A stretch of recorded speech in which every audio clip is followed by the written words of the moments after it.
If there was a perfect formula for how to be uncool in America, that was me. See, I grew up in America kind of accidentally. I was born in Taipei, and I followed my parents to Oregon and Illinois when I was 1.5. And I was in this Taiwanese bubble with my dad's grad school classmates' kids. The plan was always that we'd move back to Taiwan after my dad graduated. So if anything, my parents focused on making sure I was fluent in Chinese and didn't much care about my English, let alone how to be cool. So we ended up staying a bit longer in America because my dad happened to land a job at IBM. So 4th grade, Fishkill, New York, my 3rd elementary school by then, and suddenly I had no friends. I guess getting good grades and being nice to the teacher wasn't exactly the cool formula. So books became my friends. And so by 5th grade, I was so lonely and miserable that when my teacher proposed I skip a grade, I was like, yes, why not fast-track childhood? So that summer, we spent in Taiwan, and it was sweltering hot. So my grandmother marched me off to the hair salon and got me a permed boycott. The most hassle-free haircut you can get, right? So, and then because I read books all the time, I had classes, and my mom decided that was the perfect time to get me braces. So, 7th grade, yeah, I was 10, and perm boycott, classes, braces. Perfect formula? I don't think you can get more uncool than that. But the kicker was, I had no clue why. I was basically this good Taiwanese kid in this fluent English-speaking body. Guns N' Roses, what's that? Like makeup boys? I was 10, and I was basically Taiwanese. So I didn't exactly fit in growing up in the States. And even when I moved to California for high school and college, all the other Asian Americans played piano or violin or tennis or Saturday school or Love Boat. That just wasn't me. So I was too fobby. So first chance I got, I went out in search of somewhere I could fit.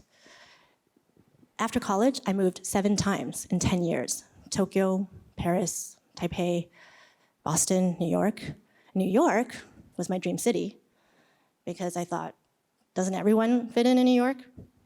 But I arrived a month before Lehman collapsed. So amidst the financial crisis, I drifted back to Safe Harbor, where my parents lived, Taiwan. I'd spent summers in Taiwan.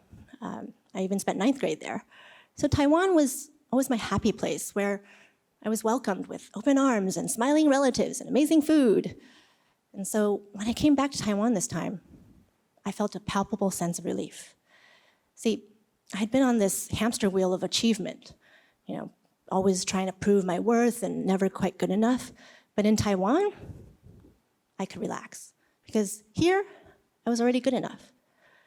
First off, to be honest, let's be honest, right? I mean, in Taiwan, if you are like me and you grow up in the States and you're fluent in English, you're already more than good enough. You instantly become the elite.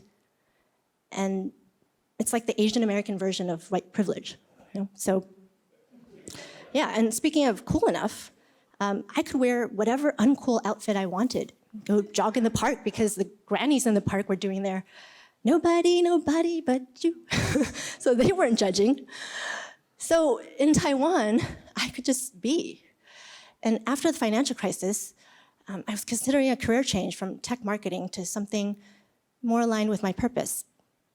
And because I was in Taiwan, I had less financial pressure, so I could explore. And I wanted to return to my passion for people and helping people step into their true potential, which is what I deeply desired for myself. So first, I knew that before I could help others, I had to heal myself. For one, I had to heal this major identity crisis I had. My mind was American, my heart was Taiwanese. And when I started considering getting a master's in counseling, I couldn't decide where I wanted to do it. Like America, Taiwan? I mean, having grown up moving so much, I just was terrified of being in one place. But I knew that was exactly what I needed to grow roots. I also knew I needed to heal my relationship with my parents. They were in Taiwan, so it was geographically closer. And I started studying coaching and psychology and intercultural theory to understand worldviews different from my own. Taiwan became a real-life laboratory where I learned to see them as human beings and to see how they view the world and learn to speak their love language. And so that's how we ultimately healed and balanced my relationship with mom and dad. And finally, I had to face the greatest battle of my life, the dragon inside my own darkness. In 2015, I set out to start my own coaching and training business, but when I sat down to write my website, I started sinking into depression. Why? When I tried to market myself as a coach, I had to face a truth that I didn't know how to face. I simply wasn't ready to coach others. I had learned all this theory, other people's theories, but they weren't my own lived experience that could become my own wisdom. And I wasn't whole yet. I hadn't embraced all of me. And so I couldn't lead others where I hadn't been myself. So my soul knew I wasn't ready, but my mind just taunted me, saying, "You're not married, you have no career now, you just fell into depression trying to do it. And by the way, who are you to tout yourself as a coach when you're just a failure?" So I imploded. I sunk into the deepest depression of my life. I became a ghost. I couldn't function. And all I could think about was how to die, and I failed at even doing that. And it's only thanks to my dearest friends and family, some of whom are in this room, that I'm here standing today. So one day, I did start feeling better, and I was even inspired to write down my story. And some friends encouraged me to post it on Facebook, and I received this overwhelming response. Like, people just welcomed me back to the land of the living and shared stories of their own and of their loved ones that had gone through depression. And until then, I'd been ashamed.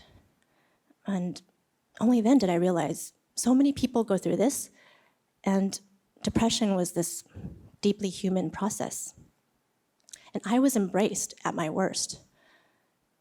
Other people could see value in me just as I was, and that was more grace than I had shown myself. So after that warm welcome back, I still had to figure out how to rebuild my life. And I happened to come back the same month Trump got elected, so I couldn't go back to the States.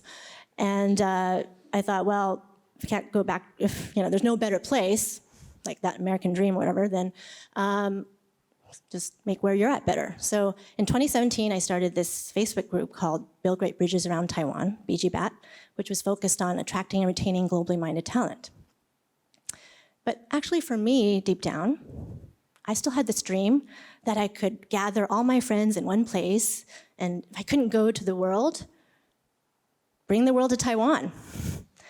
So BGBAT was wonderful, but I still had put all my identity and worth in one thing. And when BGBAT didn't pan out with a sustainable model, I imploded once again. See, everything that's not real, that doesn't matter, all those false beliefs about what you should be like, what success is like, what that Instagrammable life, the social, professional, relationship status you have, all that external stuff, all had to die before I could see what was real, what did matter. I had to love all of me the way my friends and family did. That depressed ghost like me, the super unrealistic BGBAT crusader me, the perm boycott outcast me, all of me. I had to become whole. Taiwan was the cradle where I was able to arrive home. Taiwan accepted me. held me when I fell apart, and supported me as I put myself back together. And this is actually my 10-year Taiwan anniversary. Yeah. And so I'm actually embarking on this global adventure, 2020. And part of that is starting crossculturally.com, where I'll help people understand and integrate different worldviews and therefore be able to step into their full power. My soul knows I'm ready, and my mind is much nicer now. She's helping with the planning. So thanks to Taiwan, my mind, heart, and soul are aligned. I belong to myself, and my home is wherever I am, among worlds. Thank you.